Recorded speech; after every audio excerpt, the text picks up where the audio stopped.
We are live right now, and I'm happy to introduce one of the most amazing tracks, Fintech track APAC, and our co-host Bobby Lau and MAGESPIRE. So Bobby, your turn. So please introduce speakers and go ahead. Thank you, Ivan. I am very happy, excited to be here. Thank you all for joining the Digital Week Online, the FinTech track. Our panel topic is FinTech trends in Asia, digital banking, banking for unbanked, and lending solutions. I am Boy Lau, founder of MAGESPIRE. A quick introduction of myself. I'm a woman with many faces. I do angel investment into technology companies. I also invested a VC fund called Truckable Ventures. And on the other hand, I run the consultancy arm helping companies in terms of business development and market access. And I also run the community and I conduct lots of events into technology, fintech, family offices, education technology. So today I am very excited because I got the privilege and honor to moderate an amazing panel. Let me quickly read the names and I will have everyone introduce themselves. So we have Edwin Hui, the Head of Strategy and Corporate Affairs from Mox by Standard Chartered.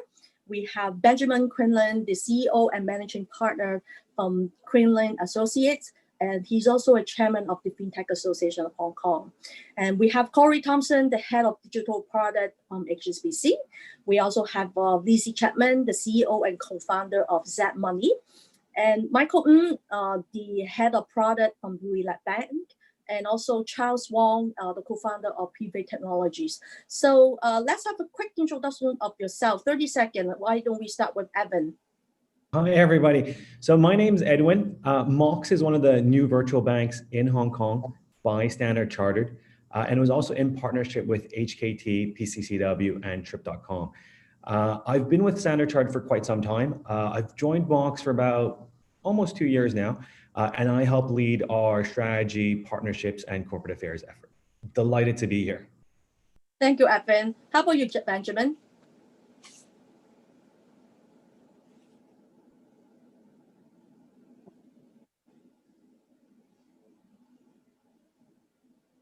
Benjamin, are you here? Okay, well, we can come back to you. How about Corey? Hi there, my name is Corey Thompson. I'm the head of digital product for HSBC in Hong Kong. So my team and I look after all of our digital banking propositions across mobile, browser, and the security platforms as well. Very much looking forward to the conversation today. Thank you, Corey. And Lizzie? Hi everyone. I'm Lizzie, co-founder and CEO of Zest Money. We are the largest digital point of sale finance provider in India, otherwise known as Pay Later. We have investors including Goldman Sachs, Ribbit Capital, and Naspers. Our mission is to make life more affordable for 300 million people in this country and hopefully soon the rest of the region. I'm originally from London, but spent the last 9 years in India and Singapore building fintech products. Thank you, Lizzie. Michael? Hi, good morning. Michael Ng. I'm head of product for Wheelat Bank. So we are one of the 8 virtual banks in Hong Kong. We're the leading homegrown virtual bank here. As head of product, and I'm responsible for delivering both the digital and the banking products that everyone can enjoy through our banking app. So it's a pleasure to be here today, and I look forward to the conversation. Thank you, Michael. And you, Charles? Hi, thank you. My name is Charles Wong. I'm the chairman and co-founder of Kpis Technologies. We're a B2B wealth tech company focused on providing wealth management to financial institutions, large and small. And we have operations throughout Asia and Europe. Thank you. Thank you, Charles. And Benjamin, are you here? Working now? Can you hear me? Okay, perfect. My microphone. Benjamin Quinlan, CEO and Managing Partner of Quinlan and Associates. We're a strategy consultancy specializing in financial services, and we look after clients anywhere from the big banks and asset managers right through to a lot of emerging fintechs and some of the unicorns. Also chairman of Fintech Association of Hong Kong, as you mentioned, which is the largest industry association for fintechs in the city. Thank you. Well, now we have done all the appetizer. Let's go to the main course.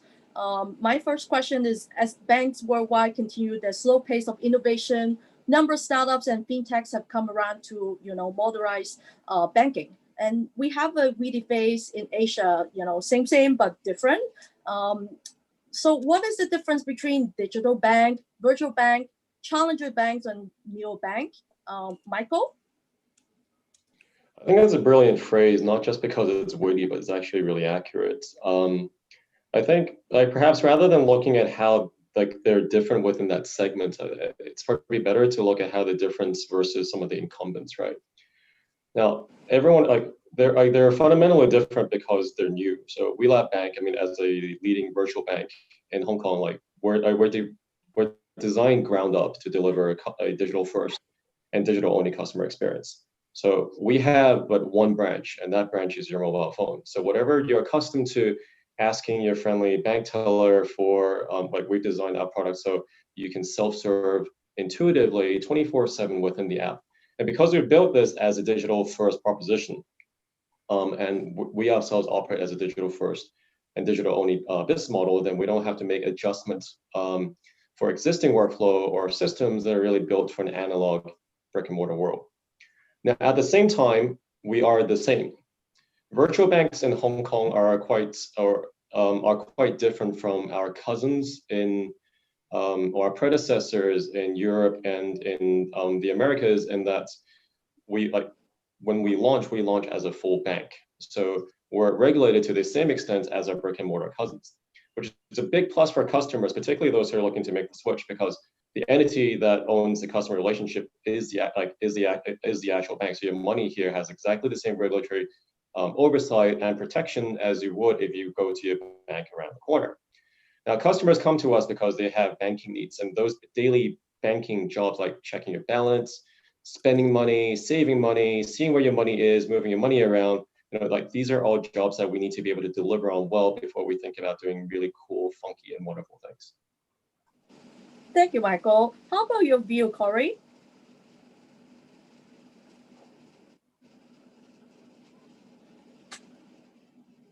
Corey, you're muted.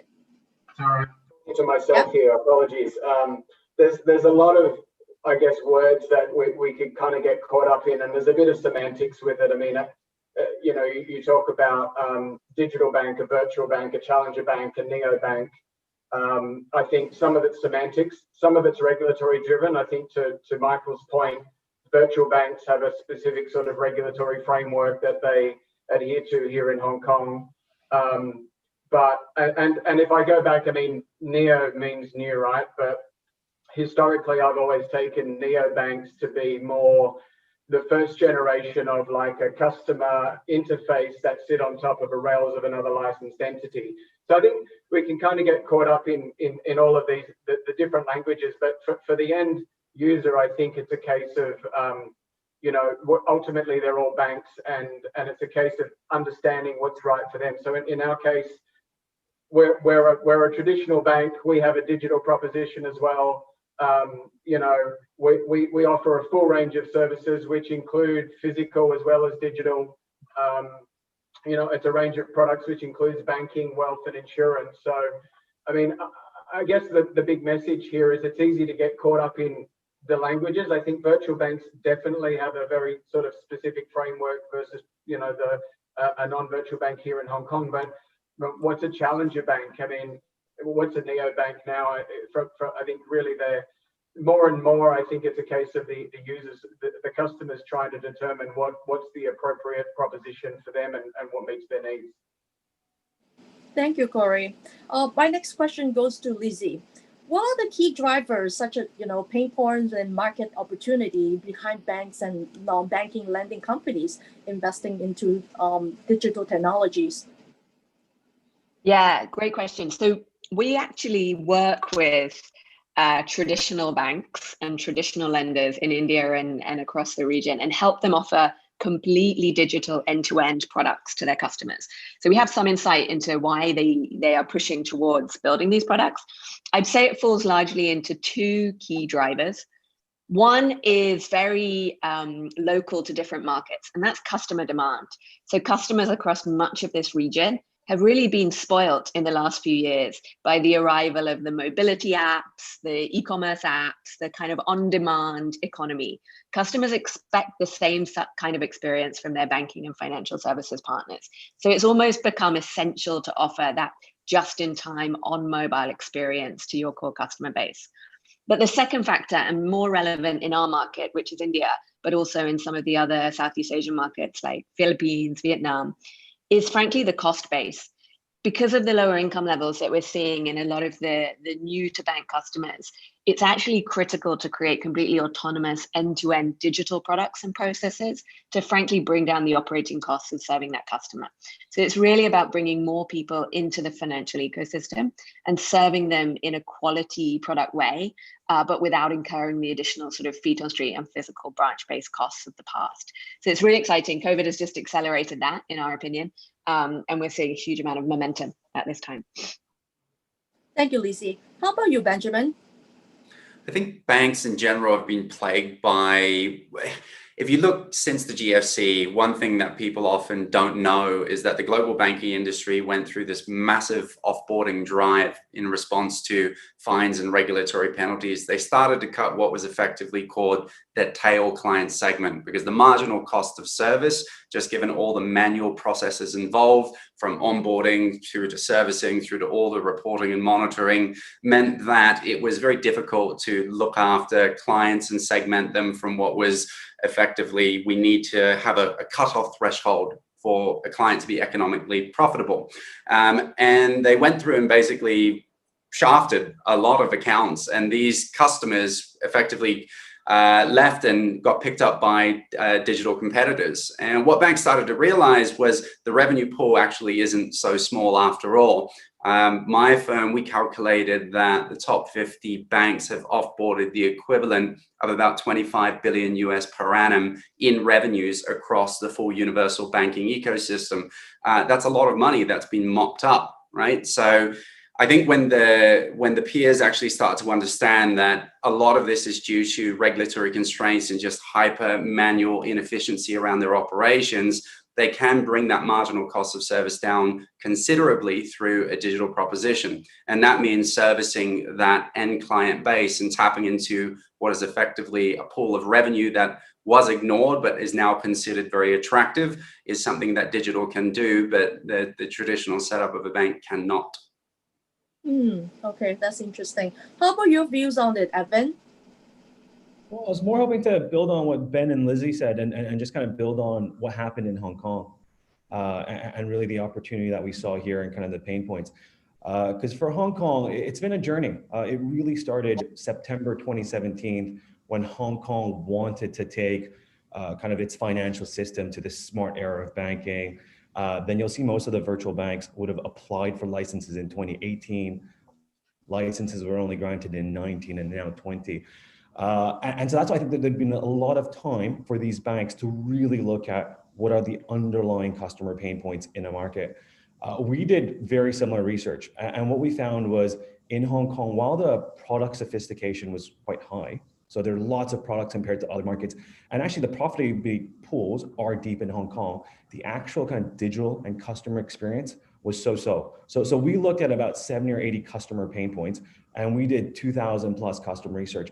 And a lot of times, like the feedback from customers on their existing banks was, they're good, they're stable, but there's these areas that they felt didn't quite help them yet. And one of the kind of biggest pain points was really around the whole financial planning. So banks are able to provide the service, but do they really help them kind of plan in the future or a little bit ahead? That part seemed somewhat missing. Okay, thank you. My next question goes to Charles. We have so many trends like, gamification, loyalty rewards seems to be catching fire. What are your views on how it has helped improving user experience? That's my first question. And second is it primarily millennial focus, or do we have something for all generations? Yeah, that's a great question. Thank you.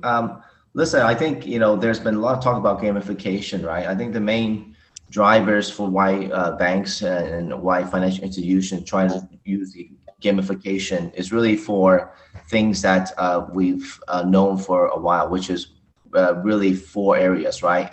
Habit forming, because it brings engagement and it brings in more loyalty from the customers. Second is collaboration. It keeps, you know, people in a competitive spirit.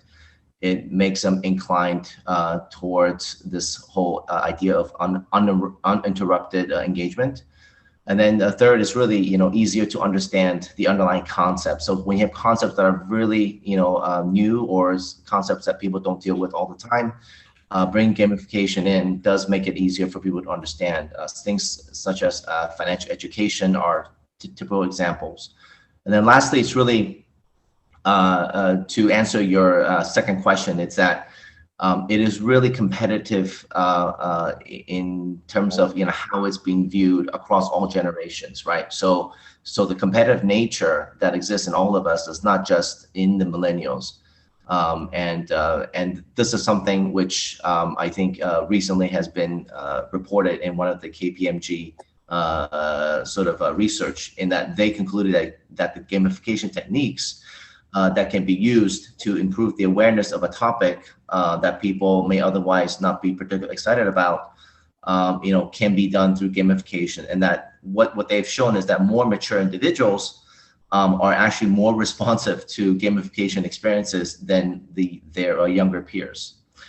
But I think, you know, one of the things about gamification, which is sort of cannot be sort of misunderstood, is that gamification is being done in a game when it's applicable to how these institutions roll it out.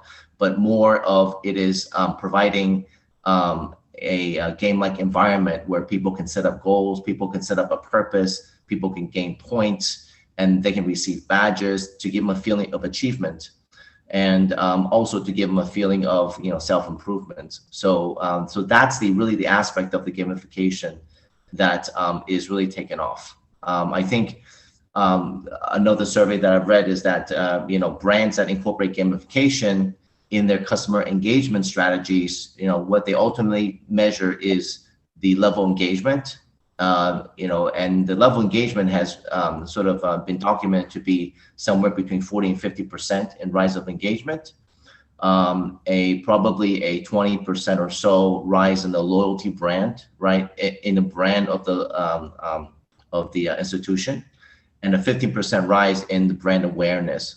So I think the data on gamification is actually quite solid. So that's why you've been seeing a lot of these financial institutions really trying to get their game in place as it regards to gamification. Thank you. How about your views on it, Corey? I think Charles covered it pretty well, to be honest. I mean, ultimately, gamification is being used as a way to drive engagement, to bring users back, ideally taking them through, you know, some task completion towards a bigger objective. I think it's something that gets talked about a lot. I actually think it's hard to do really well. There are a lot of apps and a lot of propositions out there that are trying to explore this, and some are doing it better than others. So, you know, I think it's one of those things that really, if you get the recipe right, it can be quite powerful, but I don't think that having gamification for the sake of it will necessarily drive the outcomes.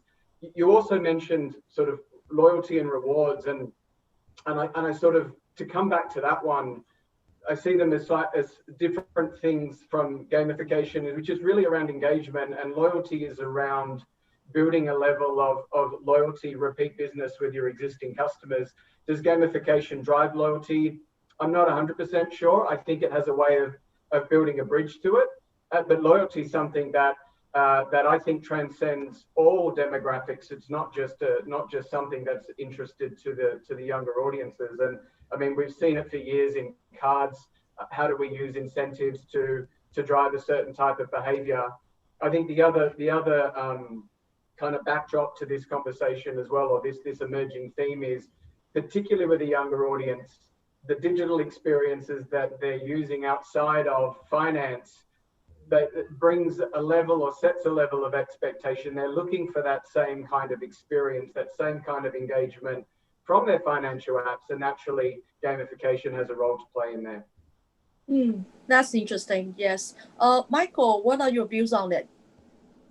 Well, I mean, like, firstly, I agree with what everyone's been saying so far. I think gamification is a term that gets chucked around quite a lot, and but gamification is not about turning everything literally into a game, right? So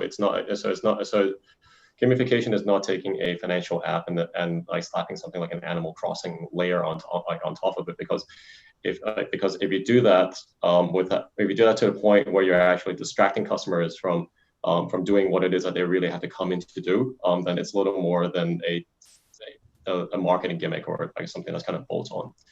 I think actually, I mean, some of the best forms of gamification that you see in consumer products don't even look like a game. They don't have funky characters, right? So examples that I will look at would be things like the Nike Fuel Band or the Apple Watch and the Health app. And they've been remarkably successful at turning working out into a gamified experience. They make it trackable, they make it competitive, they make it shareable.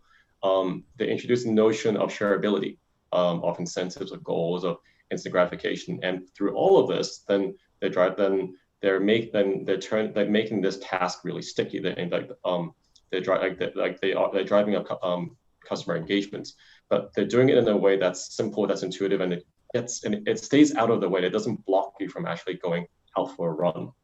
So, I mean, true gamification to me is effective because it's almost unnoticeable. It keeps you engaged, it keeps you sticky, and as Corey said, like it incentivizes you to complete a task, right? So, if you look at some of those examples that we talked about earlier, or even something like what LinkedIn does, I mean, LinkedIn in its own way has actually gamified the act of building a profile and connecting and communicating on the platform by having progress bars, by showing you how your peers are actually doing.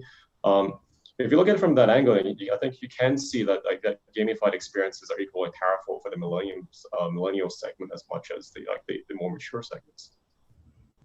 Thank you, Michael. My next question goes to Benjamin. Benjamin, how does digital banking cater to the needs of the unbanked?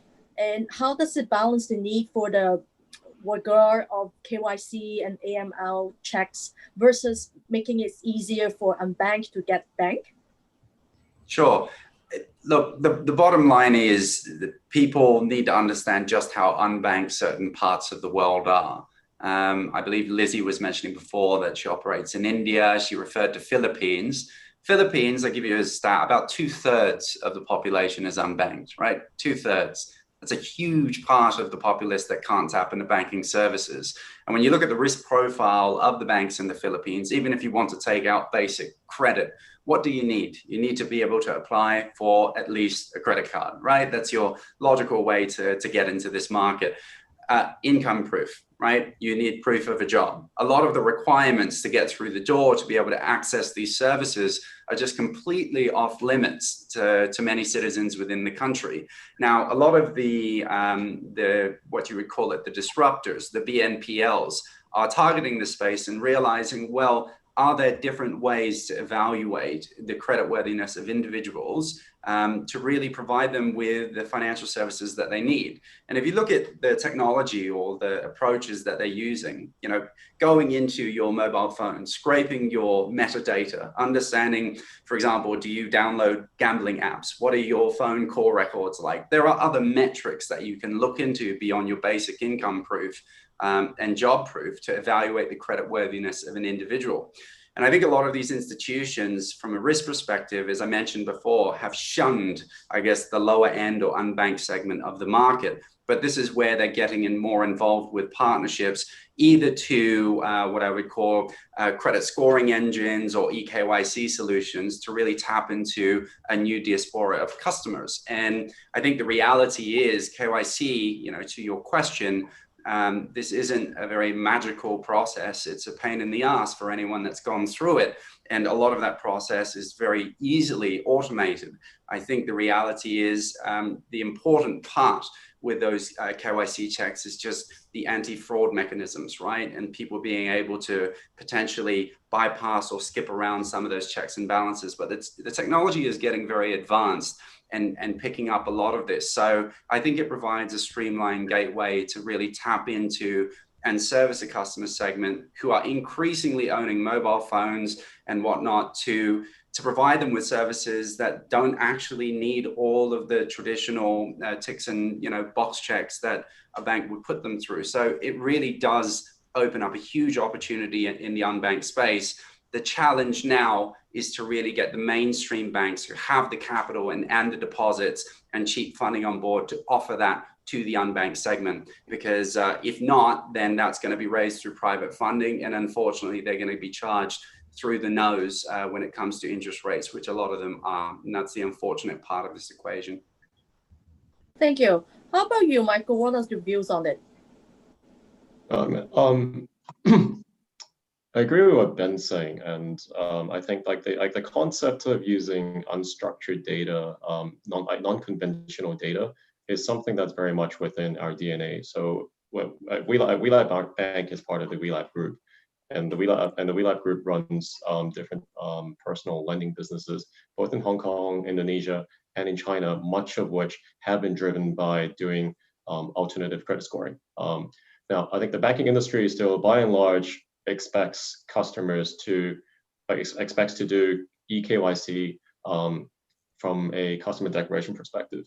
That's partly based on how things have worked in the past, and also how some of the regulatory framework that we're operating in is still written, because much of this is written for a different era, right?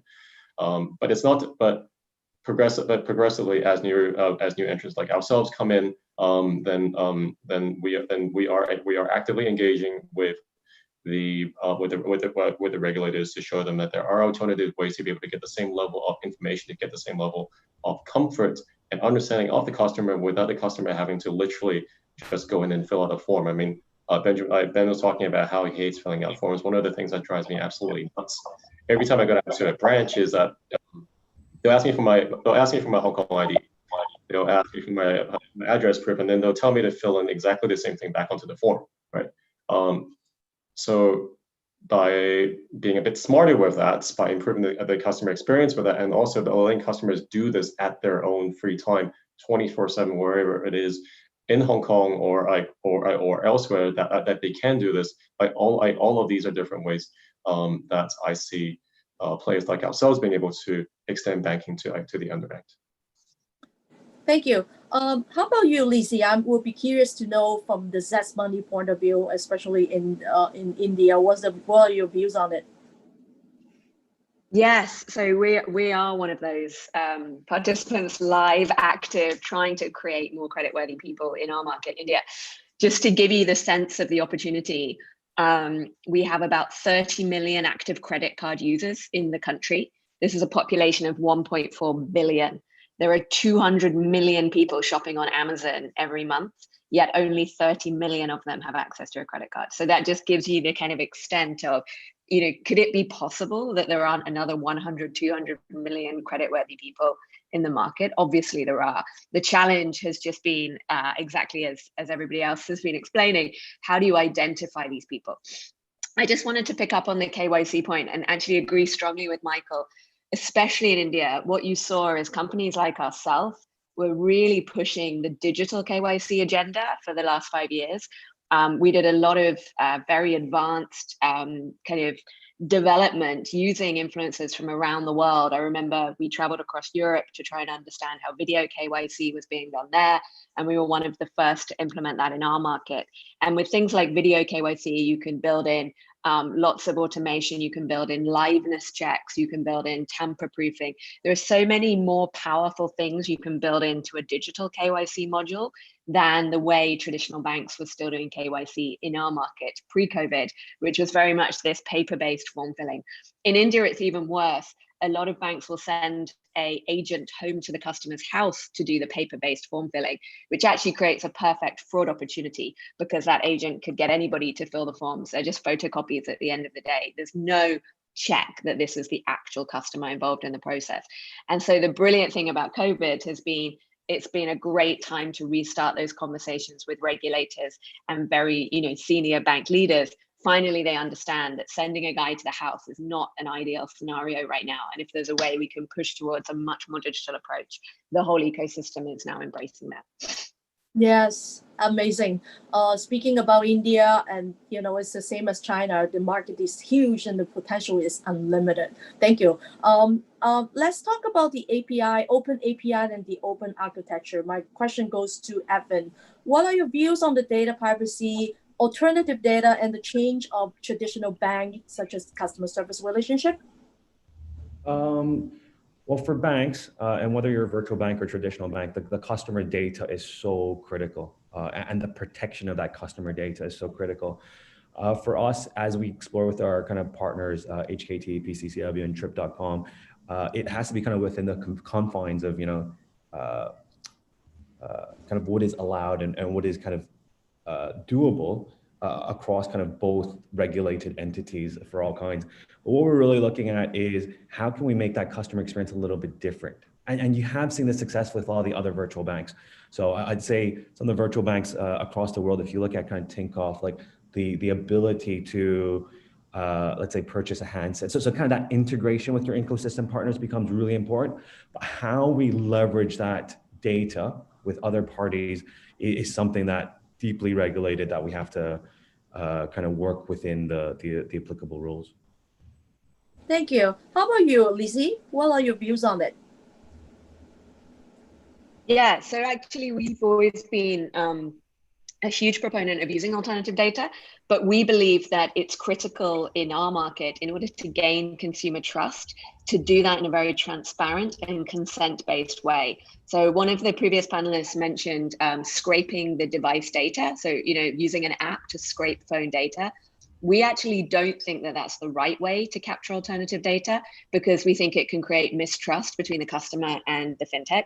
So what we've always done is depend on a system of effectively open API layer.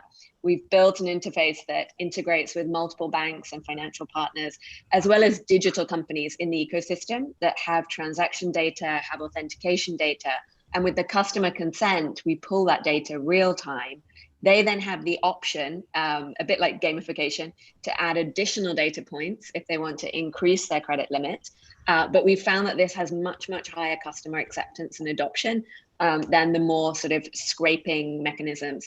Scraping is something that worked really well in China, but I think in many, many other markets where customers are still new to financial services on the phone, it's also a very important trust building exercise that we are going through right now. Thank you. How about you, Charles? Yeah, I think, look, when it comes to data, I would echo what Spider-Man says, right? With great data comes great responsibility, right? And what that means is that, data as it relates to financial services is actually, I would say, according to a lot of consumers, it's probably the second safest business that after healthcare. So it's really important that the banks takes a huge responsibility to keep that secure.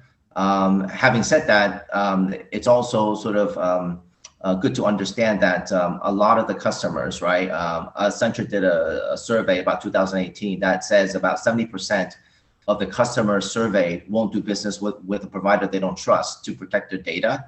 But at the same time, what they found out was that more than three quarters of the customers are willing to provide their data if it means that they get a much more personalized offering, much more efficient services, and lastly, much more competitive pricing, right?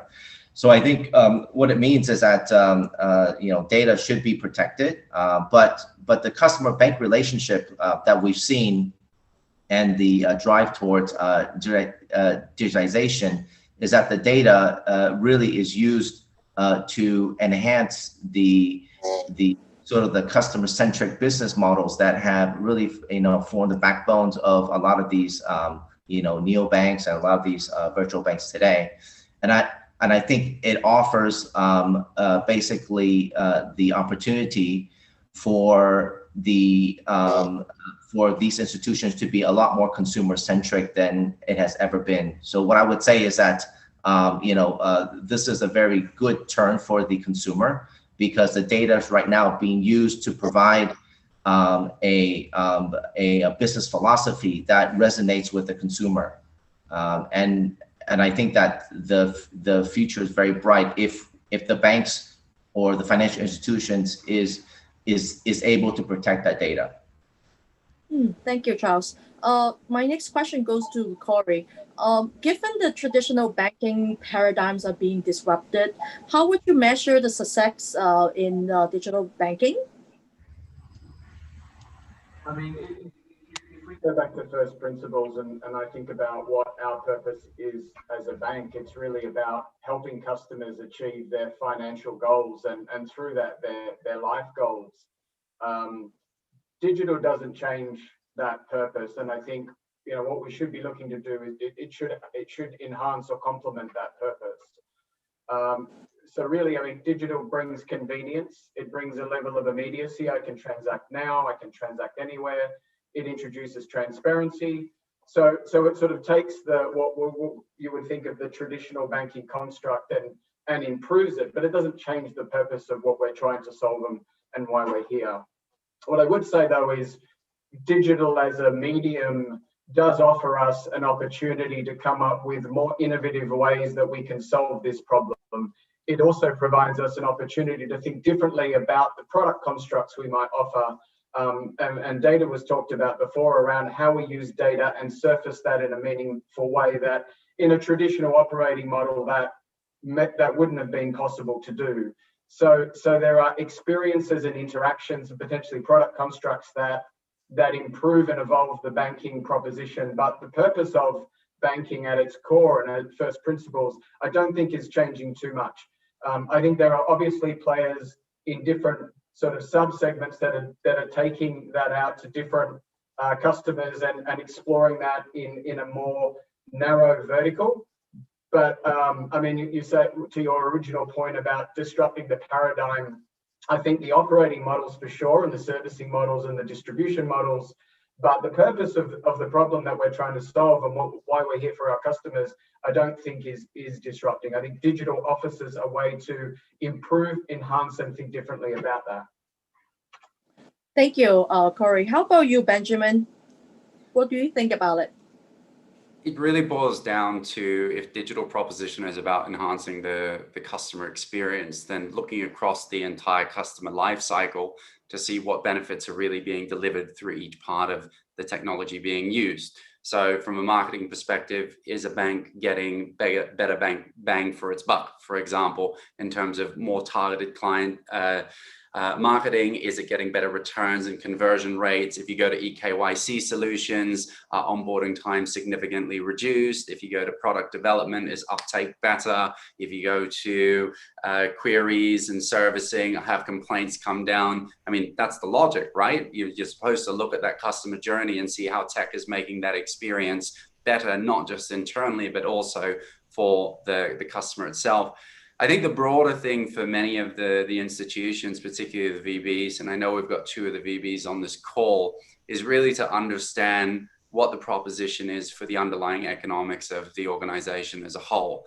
Many VBs in Hong Kong, like maybe I have my perspectives on this, but there's 8 virtual banks entering a very saturated and overbanked market, right? And it's going to be challenging, also very exciting at the same time. If you look at the references to what's going on in Europe, you've obviously seen mass amounts of scale, and the strategy is very much drive customer acquisition through attractive deposits and all of this to really bring people on board. I think very few of the organizations have fundamentally solved for bottom line profitability. It's often a problem with many B2C fintechs in general, right? It's about scale, and it's often pushed by what you would call the VC narrative, saying we want 100x, grow your platform. I think the VCs have now started to come around and understand that this is not the approach. B2B is the new sexy, to be honest. But the reality is, you know, at the end of the day, that's what a business is designed to do. You have to make a profit. It doesn't really matter what your top line is. And if there's any one case in point, you know, we work really as testament to the fact that you can grow your top line as wonderfully as possible. But if you haven't solved your business model to make a profit at the end of the day, then you're going to run into a brick wall. Yes, I totally agree. Thank you. How about you, Evan, from Mark's point of view? Yeah, if it's okay, I was gonna pick up on Ben's point and then also talk about kind of our own KPIs. The path to profitability, absolutely agree. Kind of each bank or each of challenger bank, neobank, kind of back to your first question, having that clear path to profitability is really, really important. I think the opportunity Hong Kong provides is, at least when we did our research, outside of Switzerland, Hong Kong actually offers one of the highest revenue and profit per capita across the world. And I think it really is all about how can you address the pain points that customers are currently experiencing, and can you provide a different level of experience? In terms of the KPIs, to be fair, I'd almost want to kind of go back to how Corey positioned it. So obviously we have our financial metrics, we have our engagement metrics, et cetera. But really at our core, what we see ourselves is we're really in the business of building trust, especially for a new bank. Like, how do you build that trust with the customers so that they feel comfortable putting their kind of hard-earned deposits with you and saving with you? And so that's why we have this big notion around heart share. So rather than focusing on market shares or any very specific targets, it's how can we actually measure that, customers actually want to kind of bank with you. And this comes a little bit from our research, and we spoke to people who experienced different challenger banks. So Charles, please don't be offended. This was literally just kind of, no, not Charles, Corey. And I'd say the same thing for Standard Chartered. When we did the research with the 2,000 plus people, we had very, very little people really coming out to say, I love ABC as my bank in Hong Kong, like whoever that might be. To be fair, it probably applies to many of the other markets. A lot of times they might say, I love like Apple, or I love Google, or I love Facebook, whatever it might be. But what you do find in some of the other challenger banks is a lot of people would say, I love Monzo. And when you think about it, it goes back to the loyalty and the gamification. If you look at their rewards platforms, it's actually fairly vanilla and fairly basic. But what they want is they just like what they stand for, what some of these challenger banks stands for, and how they position themselves a little bit differently. Because for a lot of the traditional banks who've been here for 100 years, in a way, that perception or that mindset of how they're kind of perceived is probably somewhat already ingrained and established. So kind of that opportunity to launch a brand new brand, I guess, in a way, like how can you create that heart share is very core to us. Thank you, Evan. So my next question goes to Charles. I'm going to touch base a little bit about the cryptocurrency and the blockchain space. We have, decentralized finance and also centralized finance. Do you see any threats or opportunities to digital banking from this space? Yeah, I mean, this is something that's coming up and coming in the market. And I think it offers a lot of opportunities, especially in the DeFi space, right? The decentralized finance. And the way that I see this is that its ability to provide the products in the wealth management space using DeFi is going to really bring change in the market, because in DeFi the buyers and the sellers remain anonymous to each other, and I think that's really going to also create in itself a lot of questions as to the potential risks that it poses. But the fact that you can now tokenize just about anything in the world, and then put it on a platform where as long as you can find a buyer and a seller, you can then have a transaction. That's something probably resembles what we saw in 2008 as it relates to credit derivatives, right? And I think while the market, while the technology itself offers a lot of promise, the question ultimately comes down to do you believe in the technology, or do you believe in the person? So I do know that in the wealth management space, in terms of what the institutions are doing right now, is that they're trying to quickly trying to find out exactly which are the products that they can offer using this technology. Now at the same time, what it means is that with respect to your traditional challenges such as KYC, such as product suitability, all these things are going to be challenges that banks and other financial institutions have to deal with if they want to participate in the DeFi space. Thank you, Charles. My next question goes to Corey. I want to talk about how you think about the trends to reshape the banking space, and also some possible partnership amongst all the virtual banks. And what are your views on it? Big question. So trends generally, I mean, maybe to pick up on where Charles left off, I think tokenization is going to be huge. I think it's going to take a while for that to play out and have relative sort of financial institutions connect. But I think the ability to tokenize assets is a very interesting space. I would sort of add to that same category, fractionalization. We've already seen sort of dollar-based investing happening. I think the whole idea around fractionalization sort of allows us to reframe traditional products both in a very different way for an entirely different audience from an affordability perspective, but also in terms of how we interact with them from a channel perspective as well. So I think they're two big ones. I should also say, artificial intelligence, because we always say that, but I mean, the specific use case, I think we're already seeing chatbots in there around decisioning and being able to kind of service customers. Realistically, no, I don't see anybody sort of really doing this well, but this will be a space that continues to evolve. And I think the whole point around servicing generally, I start a conversation with somebody on a mobile phone that maybe moves on to my browser experience or into a branch or back again. Being able to sort of have this conversation that moves from sort of machine to human as it needs to and transcend channel will be something that's, I mean, it's already happening, but I think that will evolve further.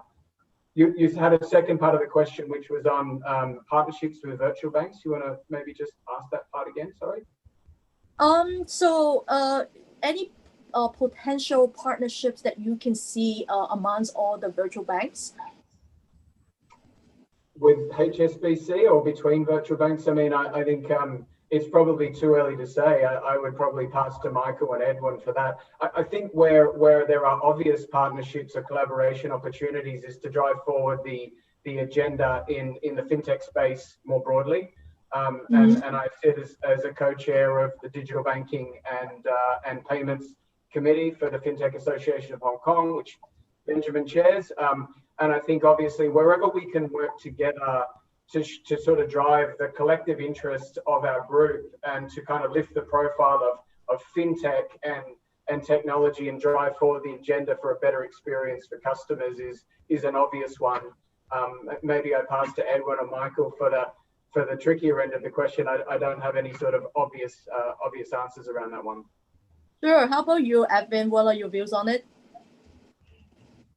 On the partnership with the traditional banks, well, to be fair, I think the only comment I'd make is I actually think what the HKMA has done in Hong Kong is quite a bold experiment, because I believe Benjamin's point is there are 8 licenses given, all given around the same time, and also relatively strong players. So it's not kind of your true kind of again, back to your first question on the challenger banks, neobanks. So these are kind of the Alibabas, the Tencents, the Ping Ans, the Xiaomis, WeLab, a fantastic unicorn in Hong Kong, together with kind of some of the other banks with BOCHK and Standard Chartered. And at the same time, you have very strong incumbent banks, because when we looked at the market, anywhere in the world, any challenger banks or any other industries, like hardly would you ever see like 8 Deliveroos coming up at the exact same time competing with restaurants, or 8 Ubers all trying to challenge themselves. So I do think kind of trend-wise, this space for the next, in my mind, a couple of years will be really interesting to see how that evolves. And I do think one of the trends that will definitely happen is that how do you scale, or how do you leverage the ecosystem, like the partnership model? I mean, a lot of times, I mean, people do ask kind of Standard Chartered, like, why did we apply for virtual banking licenses when obviously we have a traditional bank license? And one of the theme is really around, how can you think about growth differently, or how can you think about that customer experience differently by really working with partners? And that's why even kind of the approach we've taken from the onset. Thank you. And Michael, would you like to add anything on it? I think it's it's a really interesting question. And I actually got asked on this a couple of weeks ago at the HCIB panel. I don't think it's a zero-sum game at all between virtual banks and incumbent banks. But like, especially if you look at something like Open API, I think like some people have looked at it more defensively, saying, okay, well, if I'm the big incumbent in town, if I open up to you, then you're going to take all my data, and or your customers will come and take all my data, and then and I lose. But there's so much space and opportunity for everyone to be able to benefit from this, that as much as it may seem a little bit far-fetched at this point, I really wouldn't be surprised if a little bit further down the line, you will actually start seeing quite strong partnerships or collaborative efforts between the virtual banks and the incumbent banks. Now, in terms of, I entirely agree with what Edwin's saying about the virtual bank platform being a very conducive way for anybody, like whether you're a Standard Chartered or whether you're somebody like us, to come out and put partnerships much more central to like within the product, because lifestyle banking is something that people talk about a lot. But lifestyle banking is really so much more than taking a normal banking proposition, slapping a nice logo of a picture of someone enjoying a margarita on the beach somewhere, right? Like eventually, lifestyle banking, as we see it, becomes invisible. Like banking layer becomes invisible. Banking is really a way to facilitate people to be able to do the things that they want to do in life. And so like some of the best partnerships opportunities that I can see are ones where we make the act of moving money, managing your money, using your money so much more integrated with how you, where you actually do use your money, whether that's on Uber, that's on a Deliveroo, on Amazon, elsewhere, and the partnership opportunities from that perspective are really huge. Thank you, Michael. I'm curious to hear from Lizzie, especially the trends to reshape the lending space in India. What are your views on it, Lizzie? Yeah, we've had a slightly unusual situation in India. The last 6 months, the government imposed a moratorium on lenders, meaning customers didn't have to repay loans. So it's been a really interesting time, especially for digital lenders, to really test the relationship you have with your customers.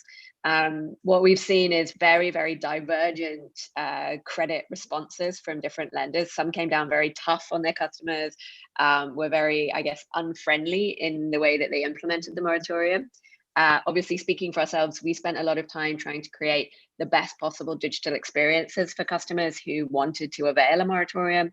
We also quickly created a restructuring product, which previously was something nobody really talked about in our market, but basically allowing customers to kind of restructure and recreate their own loan to extend the tenor if they need to, given their new income and things like that. So we actually see this current time of turbulence as a really good opportunity for digital lenders to show how and why digital products can actually help everybody move faster and react more quickly to a difficult environment. But yeah, as we've kind of alluded to, I think India is one of the most exciting markets in the world right now, especially for small ticket or contextual credit. Pay later products are going to explode here. We have no doubt about that. The demand is insane. And a lot of the larger global players are a little bit nervous of India. People find it a very tough market for all sorts of regulatory and infrastructure reasons. So very, very exciting for local fintech players to take advantage. But I guess my final point that's relevant to this panel is, especially in India and in lots of these other markets that we're interested in, like Philippines and Vietnam, we really believe that a collaboration approach is the only way to get to real scale. So it's not going to be a story like you saw in the US of fintech or tech versus bank. You're actually going to see fintechs and banks working deeply together in this market because the opportunity is so vast that we really need that type of collaboration to penetrate. Thank you. I totally agree with you. I think the collaboration is the key. Monopoly will not work, especially in this space. It's a Q&A session time, and I actually received a question. It's an interesting question from an audience. The question is, what was the name of the regulation that led to the massive offboarding of unprofitable customers? I guess, Benjamin, yeah, perhaps you can share your views on it. Yeah, no specific regulation. It's all of them combined. I think the reality is, if you look at the fines and penalties that have come in since the global financial crisis, I think we're running up to nearly $400 billion. If you look at the incremental compliance spend over another $250 billion, there's a lot of money that has been burned as a result of banks wanting to protect themselves, particularly in relation to misconduct related penalties. So, one of the areas that would come into force here is particularly around AML regulation, sanction breaches, right? This goes back to the KYC point. If you want to look at it, if you're going through an onboarding or deciding which clients to look after, and you make a misstep with a money transfer, and it's a multi-billion-dollar money transfer internationally, and you haven't done your background checks on the client, and that goes to the US or out of the US, expect yourself to get walloped. So, and, BNP Paribas, HSBC, sorry, Corey, but, these are facts and realities about institutions that have been caught up within this environment. So, that's made banks hyper cautious around the way that they cover clients. If I give you specific examples, the Kpis have cut off all of their dormant accounts and been very careful around their offshore private banking relationships. Within transaction banking, correspondent banking relationships globally have been severed with high-risk jurisdictions, right? Because people don't want to facilitate money transfers between those jurisdictions. If you look at the investment banking space, even a famous example of Morgan Stanley backing out of the IPO of unbanked insurance in 2017, supposed to be one of the biggest IPOs of the year, because they didn't understand the ultimate beneficial owners of the company. And because of that, there was some confusion around, well, will we pass the KYC and DD checks? So there's a whole rigmarole of regulations. There's no one regulation. It's just banks becoming hypersensitive and understanding if they are to service an account, they better know it inside out, and it better generate them a profit, which is why everyone has basically said, we're just going to focus on the largest clients. The irony of that is everyone focusing on exactly the same accounts within the banking space meant margins have been pressed considerably, and profitability is a challenge for a lot. And that has been the catalyst for a lot of the digital transformation. And COVID has been a big boost to that drive as well. Thank you, Benjamin. Anyone would like to add on to this question? If not, then I will move on to pretty much the wrap up, because I'm mindful of the time. We have a very few minutes left. So final comment or thoughts about the topic that we discussed today. What are your views? Please share. How about you, Charles? We'll start with you. Yeah, so thank you for hosting this very informative session. Look, I think what I've learned today is that, as it relates to the digital experience, right? Whether you're in the emerging market countries or you're in a developed country, establishing and incorporating the digital experience and the data involved in that, and providing that customized journey to every single customer that's completely different from one institution to the next, I think is what differentiates this experience in the market. And some of the things that we're trying to do here at Prive is to try to embed the whole experience directly into the mobile AI. So we're working very closely today with Samsung in taking everything that we discussed here today and really injecting it into the mobile AI, such that the consumer don't have to download any more apps anymore. So they can just, through the mobile AI, determine which one of these virtual experiences or one of these digital banks that they want to have a relationship with. As it relates to DeFi, as well as to put products and services to be accessible to that consumer, such that they then, based on the products offered, decide which institutions do they want to establish that link with to buy the products. So I think the future is quite bright from that perspective. So I thank you for that, for this session, and I welcome to work in partnership with all the people here going forward. Thank you, Charles. How about you, Michael? I think as a practitioner in this space, it's a great time. It's a great time to be in this space. There's a lot of macro, external, and different forces coming together that will be making the digital transformation of banking something that's very much at the forefront. But as a consumer, I'm actually much happier because I think ultimately the customer's choice, customer experience really has nowhere to go from here but up. So as a banking customer in Hong Kong, as a banking customer myself in Asia, I'm super excited for what the future holds. Yes, I totally agree. I think people were talking about the winners, who are the winners among the banks. I think the ultimate winners are the customers like you and I. So totally agree. How about you, Lizzie?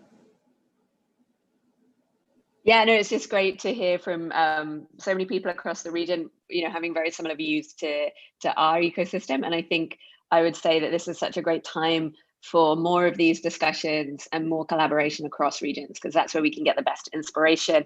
And ultimately, our regulators are doing the same. So it's really important that we're all collaborating as well. Thank you, Lizzie. And Corey?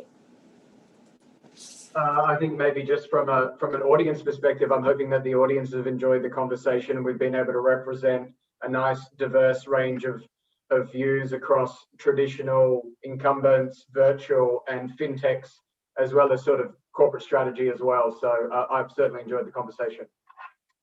Thank you, Corey. Benjamin, I guess you can also give me 30 seconds to talk about Fintech Association Hong Kong. I think everybody should want to know about it.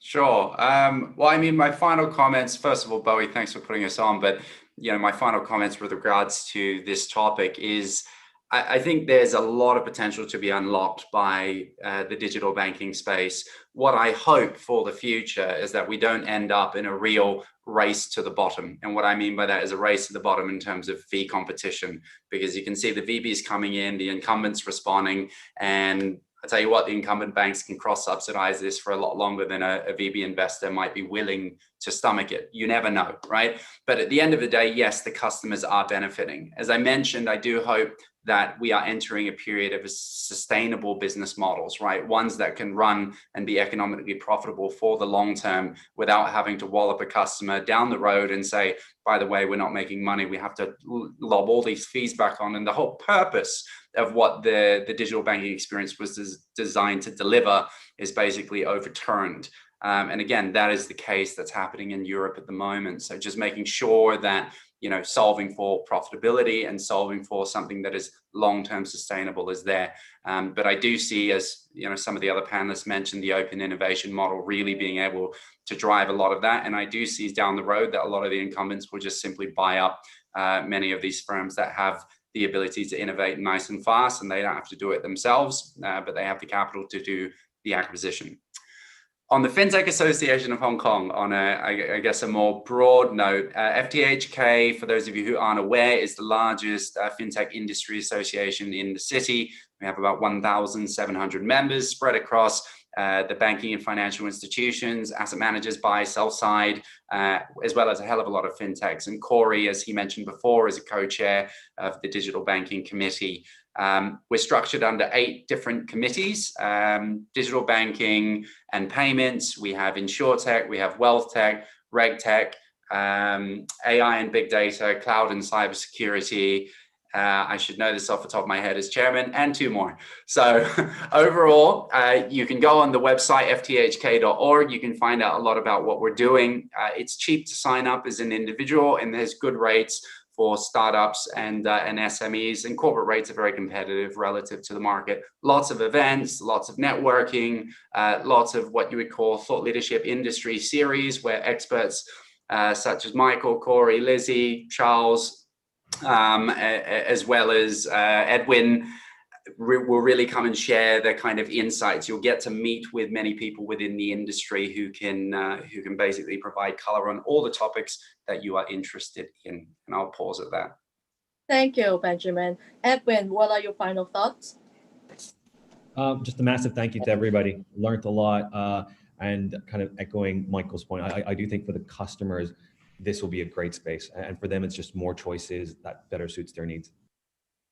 Thank you, Edwin. I think that's all for now. And once again, thank you, everybody, all the esteemed speakers joining our panel today. And I've learned a lot personally, and I look forward to many more insightful conversation with all of you. So thank you. And back to you now, Ivan.